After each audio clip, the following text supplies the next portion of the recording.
असुर एक Indian psychological series है। इस सीज़न में टोटल 8 एपिसोड है और आज हम बात करने वाले हैं एपिसोड 1 के बारे में। तो असुर एक इंडियन माइथोलॉजिकल से काफ़ी इंस्पायर्ड है, जैसे कि इस युग को कलयुग मानते हैं और जो भी बुरा हो रहा है वो कली की वजह से हो रहा है। इस सीरीज में माइथोलॉजी और फॉरेंसिक साइंस का बहुत ही अच्छा कॉम्बिनेशन दिखाया गया है। बिना स्पॉइलर दिए मैं आपको एक बात बताना चाहता हूँ कि इसमें एक लड़का होता है, वो खुद को कली मानता है।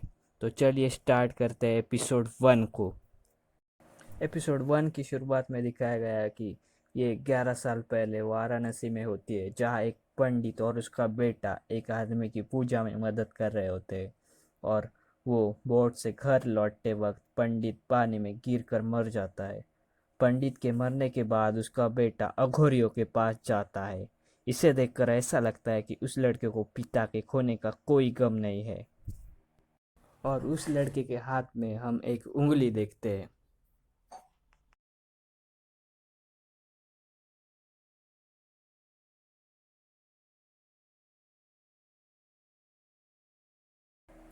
सीन अब प्रेजेंट में शिफ्ट होता है और इसमें हम निखिल नायर को देखते हैं।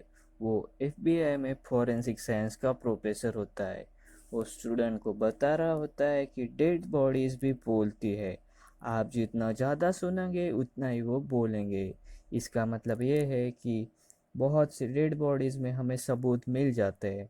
तभी एक स्टूडेंट पूछता है कि आप तो सीबीआई में थे, तो फिर आप यहाँ कैसे? तब निखिल बताता है कि this is not your business. और अगले सीन में हम देखते हैं कि उसका दोस्त अर्जुन उसे आकर एक केस में हेल्प करने को बताता है। उसका केस देखकर निखिल बताता है कि इस आदमी का मर्डर हुआ है, बिकॉज रिपोर्ट में टिश्यू डैमेज है जो कि नॉर्मल डेथ में नहीं होता है। ये एक साउथ अमेरिकन प्लांट है जो स्वीट पोटैटो की तरह होता है। अगले सीन में हम एक लेडी को देखते हैं जो किचन में होती है। तभी उधर एक आदमी आ जाता है और उसने मास्क पहना होता है। वो उस लेडी को जोर से टेबल पर मार देता है, जिससे हम देखते हैं कि उधर बहुत सारा खून निकल जाता है। और उस अगले ही वक्त वो उस लेडी को जिंदा ही ओवन में डाल देता है। बाद में वो उस लेडी को बॉडी को लेकर एक जगह पर चला जाता है और तभी हम देखते हैं कि उस औरत के ऊपर वो कुछ डाल देता है, जिससे कुत्ते उस बॉडी को खा सके।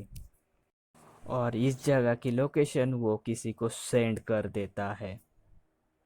अगले सीन में हम निखिल को देखते हैं जो नैना यानी अपनी बीबी से बात कर रहा होता है। वो बता रहा होता है कि वो टीचिंग वाले जॉब से खुश नहीं है। और तभी उस क्रिमिनल ने जो एक कोऑर्डिनेट सेंड की होती है वो निखिल को आ जाती है। निखिल वो कोऑर्डिनेट्स दुबे को सेंड करता है। दुबे एक सीबीआई ऑफिसर होता है। अगले सीन में हम देखते हैं कि पुलिस उस जगह पर पहुंच जाती है। उधर उस लेडी की लाश लटक रही होती है। लोरार्क दुबे उसकी फोटो निकाल कर निखिल को सेंड करता है। लेकिन ये पिक्चर निखिल की बेटी देखकर डर जाती है। उस जगह पर फॉरेंसिक टीम पहुंच जाती है। वो लाश को नीचे उतार कर जांच करने लगते हैं। तभी उधर दिल्ली पुलिस आ जाती है। लोरार्क उन्हें बताता है हमारे सर से बात कीजिए, क्योंकि पुलिस का मानना होता है कि ये एरिया उनका है। उस जगह सीबीआई को गाड़ी का कांच का टुकड़ा मिलता है। अगले सीन में हम धनंजय राजपूत यानी अरशद वारसी को देखते हैं। वो सीबीआई हेडक्वार्टर में पहुंचते हैं और वो नुसरत से मिलते हैं।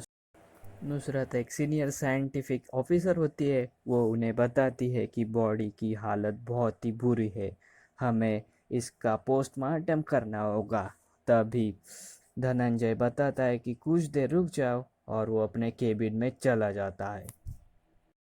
आगे हम देखते हैं कि वो अपने वाइफ को मैसेज सेंड कर रहा होता है और उसके बाद वो पोस्टमार्टम करने चले जाते हैं।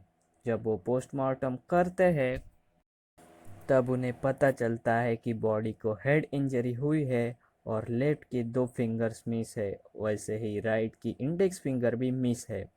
डीजे एक्सरे कर कर देखता है कि उससे क्लियर हो जाता है कि लेफ्ट की उंगलियां कुत्तों ने खाई है, लेकिन राइट हैंड की उंगली किसी शार्प ऑब्जेक्ट से काटी गई है। इसे देखकर डीजे अपने ऑफिस में जाकर पुराने फाइल्स निकालता है जिसमें सेम इंडेक्स फिंगर काटी गई होती है। वो अपने टीम को अंदर बुला लेता है और दिखाता है कि देखो ये 3 केस है, जिसमें फर्स्ट है एयर इंडिया का पायलट, उसकी भी सेम इंडेक्स फिंगर गायब है। अगला है पेंटर और ये अननोन बॉडी। नुसरत बताती है कि पहले 2 केस में मांस नहीं मिला था और बॉडी को भी डिस्पोज नहीं किया गया था। तभी एक एम्प्लॉय उधर आकर बताता है कि जो कार का कांच मिली थी वो मरून होंडा सिटी की है। आगे हम देखते हैं कि निखिल पुराने दिन याद कर रहा होता है जहाँ उसे डीजे टीच कर रहा होता है। वो क्राइम को बताता है कि जब एक परफेक्ट क्राइम और नॉर्मल क्राइम में क्या डिफरेंस होता है। डीजे बताता है कि कर परफेक्ट क्राइम वो होता है जिसमें कोई सबूत और गवाह नहीं होते हैं। तभी निखिल बोलता है सर, परफेक्ट क्राइम जैसी कोई चीज़ नहीं होती है। डीजे उसके सामने एक सिचुएशन रखता है। वो बताता है कि सपोज विक्टिम को लिक्विड पोटेशियम से इंजेक्ट किया गया, देन विक्टिम हार्ट अटैक से मर जाएगा। मरने के बाद पोटेशियम का लेवल सोडियम लेवल से मैच हो जाएगा। इसे कहते हैं परफेक्ट क्राइम। निखिल बताता है कि पोटेशियम से जो डैमेज होगा उससे टिश्यू डैमेज होता है वो अलग होगा और नॉर्मल डेथ का अलग होगा। इससे डीजे बहुत खुश हो जाता है। सीन अब प्रेजेंट में शिफ्ट होता है। हम देखते हैं कि नुसरत बॉडी का फेस रिकंस्ट्रक्ट कर रही होती है। तभी क्रिमिनल की एक सीढ़ी आती है और वो बताता है कि पिछले 7 महीने से तुम मुझे ढूंढ रहे हो लेकिन मिला क्या, शून्य। अब सीन दिखाता है कि निखिल नैना से बात कर रहा होता है। वो नैना को बताता है कि वो इंडिया जाना चाहता है क्योंकि बहुत लोगों की जान जा रही है। नैना बताती है कि देखो मैंने इधर बहुत मेहनत की है और मैं इधर से नहीं जाऊंगी, अगर तुम जाना चाहते हो तो जाओ। अगले सीन में हम देखते हैं कि धनंजय राजपूत को दुबे का कॉल आता है। वो बताता है कि पुलिस को रेड कलर की गाड़ी मिली है क्राइम सीन से 20 किलोमीटर की दूरी पर। जब डीजे गाड़ी ओपन करता है तो गाड़ी को अचानक से आग लग जाती है। डीजे यानी धनंजय राजपूत आगे कहता है कि क्रिमिनल जो भी है बहुत चालाक है, हमारे साथ गेम खेल रहा है। अगले सीन में हम देखते हैं कि डीजे घर पहुंचता है। तभी उसे एक एनवलप मिलता है जो कि स्वाति ने उसे भेजा होता है। दूसरी तरफ हम देखते हैं कि नुसरत फेशियल रिकंस्ट्रक्ट किया था वो आधार डेटाबेस से मैच कर रही होती है।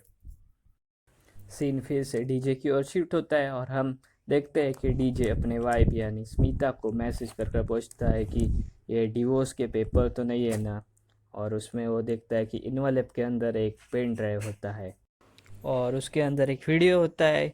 ये वही लेडी होती है जो हमने पहले सीन में देखी थी जिसका खून हो गया था। वो वीडियो क्रिमिनल ने डीजे को सेंड किया था। दूसरी तरफ हम देखते हैं कि नुसरत जो आधार डेटाबेस से फेशियल मैच कर रही होती है उसे भी स्मिता का फेस मैच हो जाता है और ये देखकर वो डीजे को कॉल कर रही होती है और हम देखते हैं कि एपिसोड 1 यहाँ पर ही ख़त्म हो जाता है।